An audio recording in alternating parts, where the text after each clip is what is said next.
Čau visiem! Tēnete, un šodien es jums gribēju pastāstīt par to, ko var darīt tādā gadījumā, ja jums ir ļoti izteikta ērka. Ko tas nozīmē? Tas nozīmē, ka šajā te daļiņā jums parasti paliek kurpītē tukšums. Tā ir ļoti normāla parādība, tāpēc, ka pretējā gadījumā jums būtu plakanā pēda. Tomēr citiem apaviem iespējams, ka jums šī te ārkas daļa tieši neatbilst un prasītos tomēr kaut kādu lielāku piepildījumu un atbalstu. Ko es varu ieteikt?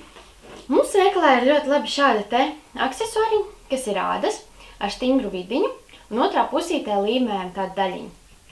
Tātad šo te daļu papīrīt noņem aizsarg slānīti un vienkārši ielīmē kurpītē. Tad tas izskatās šādi te. Jo citreiz kājiņi var liekties uz vienu pusi vai tam līdzīgi, un tad šādā veidā viņi tiks atbalstīti labāk.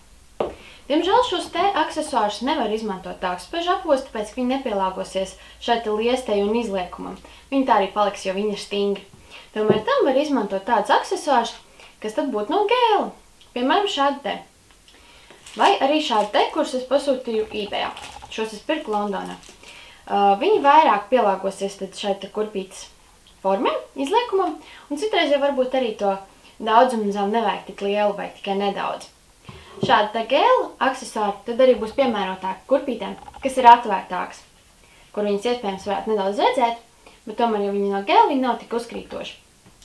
Tā kā viņi nav līmējami, tad viņi drīzāk varētu ceļot jums pa kurpi, bet ja jums ir plika kājiņa, tad saķerīt būs diezgan labi. Protams, šādas te ortopēdiskas lietas būtu vislabāk risināt kopā ar ārstu, tomēr citreiz arī šāda te aksesuāriņa var jums diezgan lieti noderēt.